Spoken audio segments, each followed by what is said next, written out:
I caught my wife cheating with her old fling on a hike. It turns out she and her friends had been using him as a surrogate joystick. I, Ali, 38, am currently on a camping hiking trip with my wife Liv, 36, and 3 other married couples, Dom and Kate, Sean and Sarah, Bill and Miranda, as well as Liv's longtime friend Ian, 38, and his boyfriend OD, whose real name is Orlando, and no, he was not named after the dog from Garfield. We're all in our mid-30s to early 40s and enjoy spending time outside. We've been wanting to go on this hike for a while. We camp at night and walk throughout the daytime. Everything was great until early evening on the 3rd day of our 8-day journey. We stopped to camp and my wife and I decided to explore the surroundings. We discovered a little waterfall feeding into a creek that followed the trail we had been trekking. It was roughly 5 feet tall and flowed largely onto rocky rocks below. My wife stated that she wanted to rinse off in the stream and waterfall but did not want to soak her clothes. I urged her to go for it because we weren't far from the others and the location was secluded enough. I responded, "If you make it quick you could be in and out in no time." She did exactly that, lingered for a moment before stepping out and air drying with a tiny towel. Ian arrived unexpectedly from behind some trees after she had quickly put her shorts and panties back on. My wife was still topless. Here's where everything got weird. Neither of them responded. She proceeded to dress casually, and Ian approached as if he had seen her naked 100 times before. He told us that Dom wanted us to know something, but I can't remember what. My wife and Ian exchanged small talk before we all headed back to camp. It is now day 5. The hiking track leads to a small town, where we want to spend the night at a local inn to rest, resupply supplies and recover. For the past 2 days, I've been thinking about what happened at the waterfall. I tried to keep my thoughts hidden, but my wife questioned me this morning why I was so quiet yesterday. I told her I was weary, but in reality, I can't stop thinking about something that happened between her and Ian previously. I would normally be less skeptical, but I know Ian is not gay. I've known him for around 8 years and consider him a friend. We husbands and OD are the outliers in this group, as the 4 wives and Ian have been buddies since college. I've asked my wife before if she's ever dated Ian, and she's always responded no. I also inquired if Ian and any of the other ladies in the group had ever been in a relationship, and she denied that too. I might be delusional, but their relationship felt too similar, especially since she was still topless.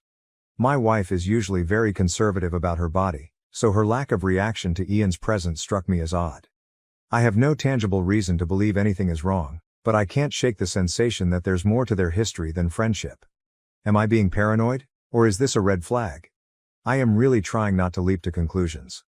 Update 1. It's early morning on day 6 and I wanted to give you all an update. I told my wife Liv about what happened at the waterfall.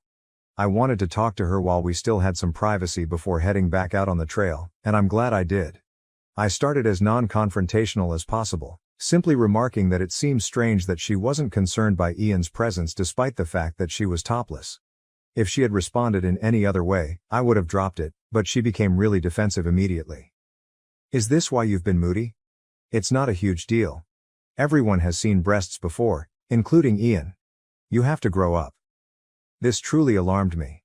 She rarely reacts forcefully until she feels bad about something. I probed harder and she grew more reactionary and defensive, attempting to deflect and belittle every question I posed, with a dash of gaslighting thrown in. I finally had enough and told her, either tell me what's going on or I'm going to confront Ian, who you know won't lie. This is when Liv revealed that she and Ian had a previous sexual relationship. I became enraged and demanded to know why she lied to me after I had previously asked her about it. She claimed she did not lie. They never dated. It was simply an FWB, friends with benefits situation before we became formal. I asked her, startled and agitated, so you were sleeping with him when we first started dating? She retorted, you don't have to be so vulgar. I don't want to discuss this right now. Can't we have this conversation when the trip is over? I said, absolutely not. Either you tell me everything now, or I'll start interrogating your pals. I believe she saw how serious I was and decided to reveal the whole truth. The first part I already knew. She had a string of bad relationships and dating encounters. Liv ascribed a large portion of this to not getting to know the other person before leaping into bed with them. When we started dating, she asked if we could take it slow. I accepted since I was also seeking for something unique and I was extremely intrigued in Liv. She said I could date others until we chose to be official, but I told her I didn't want to date around and preferred to focus on one relationship at a time. She stated it made her really happy. Then she divulged something that would shock everyone if it became public. Liv, Kate, Miranda, and Sarah all had comparable FWB situations with Ian while dating their current husbands. Kate, who is now married to Dom, became fed up with dating the wrong guys shortly after graduation. During this time, she and Ian became FWB. When she met Dom, she urged that they take it slow and get to know each other before becoming intimate. Kate stated it was simple because she was still sleeping with Ian, meeting her sexual needs while focusing on the emotional part with Dom. Ian was happy with the arrangement, assuring her that it was all about finding her special someone. They would talk about Dom and sleep together, and when Kate realized she had found the one, they ended the FWB arrangement and she began her sexual relationship with Dom. They eventually got married.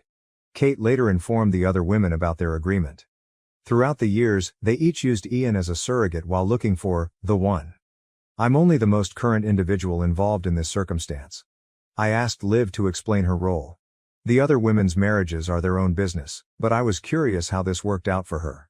She informed me that after her former lover had too many narcissistic characteristics, she had had enough and wanted to meet a good guy, which I suppose was me. She asked Ian to help her in the same manner he had helped the other three. Ian agreed, explaining that the whole affair was about finding her a life partner. I feel he was sincere in everything. He's a free-spirited type of person. I've had serious chats with Ian, and he's the type of person that will help anyone with anything. We play golf together and he has been in my life since I began dating Liv. I didn't realize he was so involved. Essentially, he would listen, offer counsel, and talk through her emotions so she could wait until she felt comfortable with me. I felt like throwing up. It feels like the entire relationship was a lie. Despite this, I continued to seek answers. I asked when she quit seeing Ian. She claimed it was when we became official. I told her that I thought we were formal when we agreed to date, so I asked her when she considered us official. She explained, dating does not constitute two people as a couple. When you asked me to commit and we had our first intercourse, we were official. She stated that she and Ian had been strictly platonic since that night. I mentioned, that was 7 months into dating. So you've been sleeping with him for 7 months? She became silent and I knew the answer. I said, let me be clear, I would pick you up for a date and we would go out and have a great time, holding hands, cuddling, kissing and making out. Then I'd drop you off and you'd meet Ian, sleep with him and brag about what a terrific person I am? She retorted, don't make it sound so dirty. I was appalled. I wanted to run but we were in the middle of nowhere and there was no way out except to keep walking forward. In retrospect, I wish I had just left, but instead I probed for more information. I inquired, when you say you slept together, do you mean you used him just to get yourself off, or do you mean you did all the positions, foreplay and kinky things that we do? She became very silent again. I gently stated, you must answer my questions. I need to know, and I will find out, whether it is from you or one of them. With that, I motioned towards the other rooms. She answered slowly, all of it, maybe even more than with you. The room began spinning, but I asked the dreaded question, when? When was the last time? She said, the night before our first time together. I'd never wanted to leave someone more than I did at that moment, yet all I could do was sit there in shock. She attempted to console me, but I ordered her to stay away. I needed time. With nowhere else to go, I gathered some blankets and pillows and slept on the floor at the foot of the bed. I passed out for a few hours, but I'm now up and making this update. I want to march out of here, but there's a 12-passenger van at the end of the route that I don't have the keys for. I'll have to stay with these people for another 2.5 days, with another half-day travel back. I do not know what to do. Part of me can understand the reasoning, but largely I'm heartbroken and believe our entire relationship was a scam. I feel like a silver medalist, not a champion. I also have an intense need to share everything with everyone, because all of these other guys are in the same circumstance. We are all here on false pretenses. I do not know what to do. I have about 1 hour till everyone gets up and then I'll have to face Ian and my wife. Am I overreacting? Is this marriage worth saving? I do not see how we can go back. Update 2. I'm back in the comfort of my own house. Unfortunately, I and several others may be facing divorce. I was able to keep it together for the majority of day 6, but I'm sure everyone could tell something was up with me. I remained quiet and pushed myself to get back to the van. I guess Liv grabbed Ian aside about lunchtime and told him what I knew. After that, Ian began attempting to buddy up with me and converse, despite my request that he leave me alone. He persisted a couple more times before I snapped and told him to stop it in a very strong manner. Liv intervened, and they both took the hint. I needed more time to process. The next 24 hours went relatively smoothly. Everyone just kind of left me alone. However, after snapping at Ian, his temperament altered dramatically. He shifted from his customary laid-back demeanor to becoming slightly distant with everyone. He would occasionally make subtle passive-aggressive remarks, nothing too explicit, but clearly intended at me. By the seventh night, we had set up camp, and I had relaxed a little, being more friendly with everyone. We were sitting around the campfire, finishing up the last of our meals. People were conversing, joking and sharing stories. Billy told a long embarrassing story from high school. It was a very humorous story about him and his first girlfriend, and he acted like an idiot. When he was done, he said something like, "I still can't believe I was ever that dumb. I still cringe just thinking about it."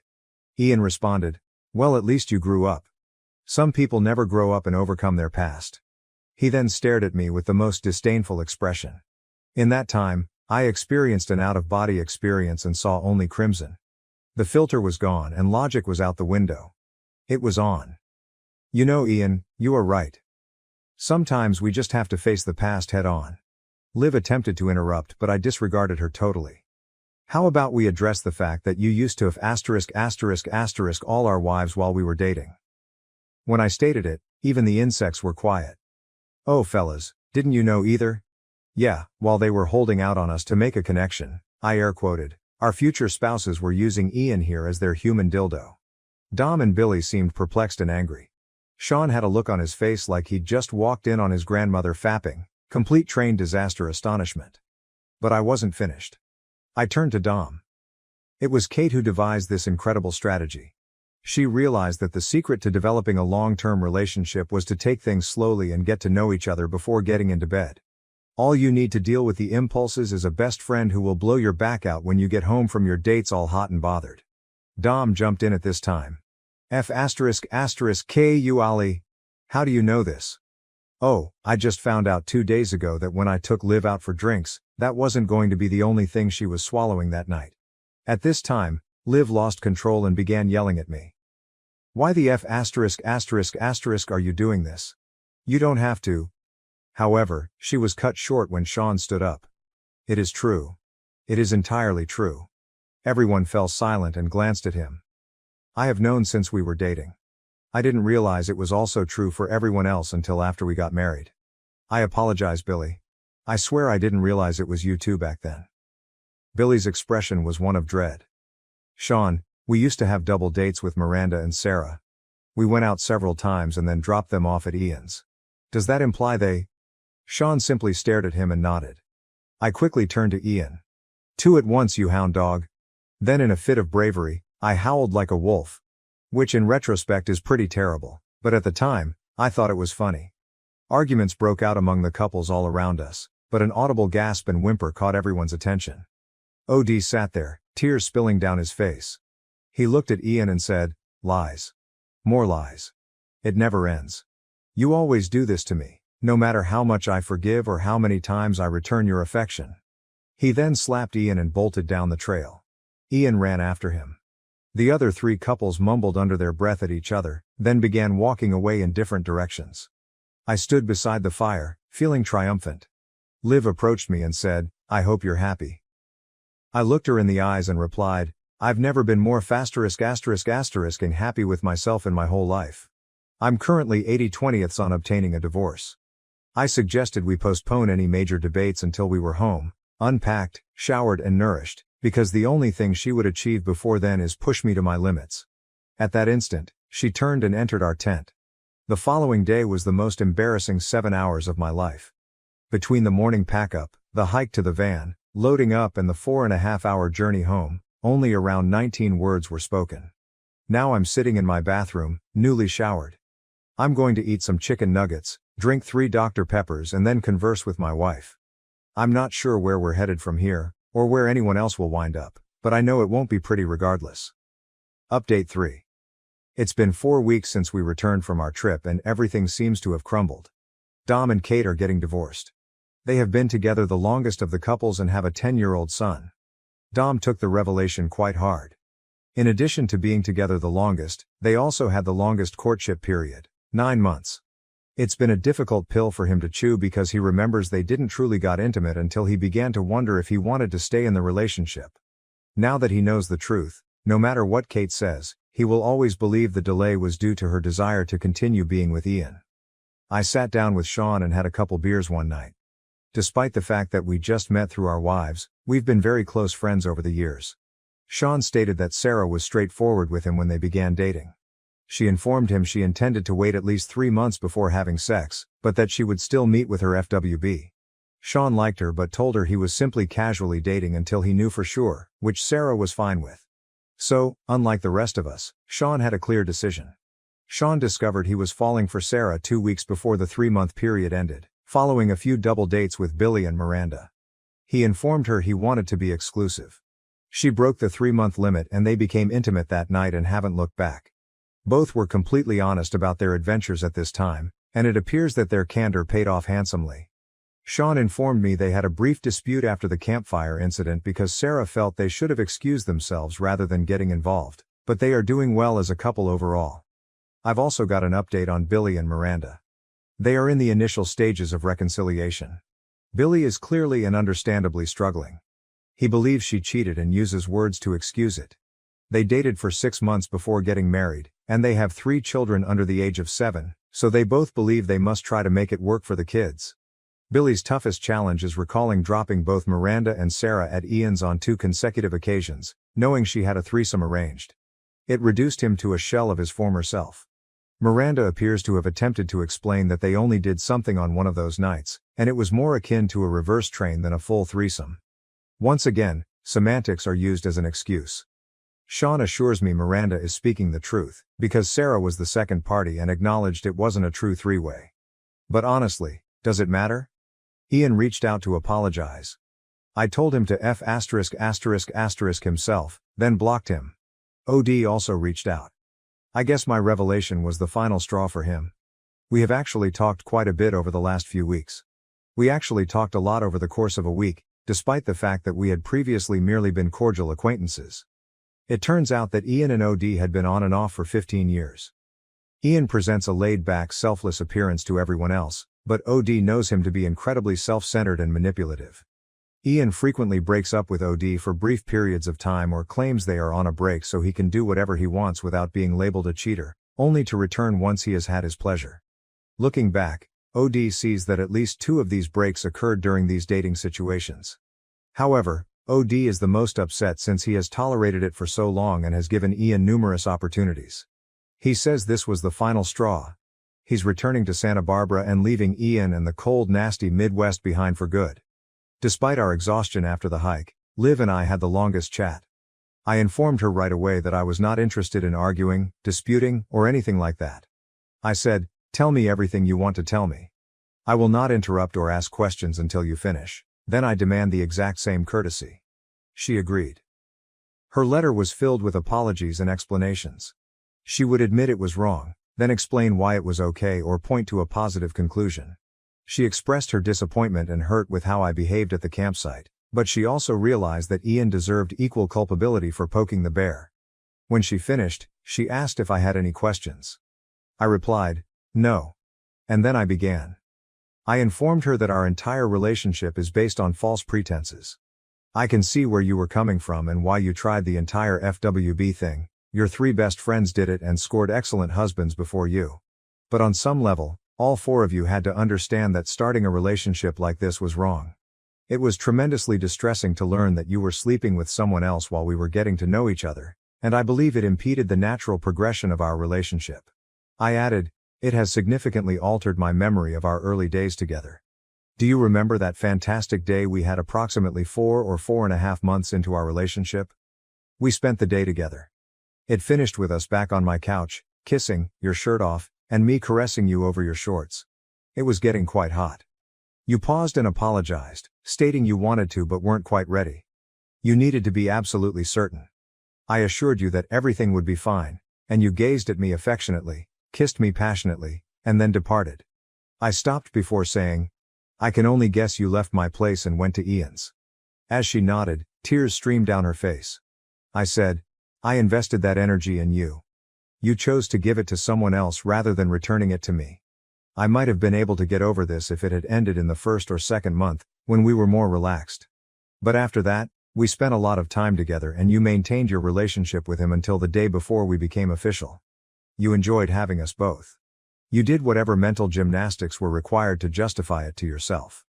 I told her, you may not realize it, but this last portion is the toughest part of it all for me. Learning that you were far more adventurous and exciting with him is like a dagger to the heart. It makes me feel like I'm second best, like I'm the retirement plan you choose, just good enough. She interjected saying, no, not like that, I love you. He was only having sex, it was not real. That's how it is when they don't matter. It's simpler to be free and wild then. And so on. I waited for her to finish before saying, remember, we agreed it was my turn to talk. Afterward I remarked, I see your point of view, but it is not mine. As your husband, I believe it is my responsibility to give you my full energy, emotional, physical, cerebral, and sensual. I believe I have accomplished this during the past 8 years. I believe you have given me your best in some areas, but I now see I have not received your best in others. And as a male, I have to acknowledge that sensuous energy is really essential to me. The fact that you did not trust me with all of your sensual energy was the determining factor. I do not think I can recover from this, and I want to file for divorce. The scene became chaotic from there. She started crying hard, asking, giving herself and pleading with me to start over. I eventually removed myself from the situation. Later, she mentioned that we were just in an emotional state right now and that I needed to give it some time. This gave me pause, and I agreed to her terms of 3 weeks. As I previously stated, it has been 4 years, and my feelings have been consistent. We met with a joint divorce lawyer, who will represent both of us. There are no children involved and we both want to sell the house, so the initial meeting went smoothly. She has been tremendously depressed, as have I, but this is for the best. Sometimes things simply don't work out. Thank you very much. Thank you for watching. If you haven't subscribed yet, please do so and hit the notification bell to stay updated with more shocking real-life stories happening around you.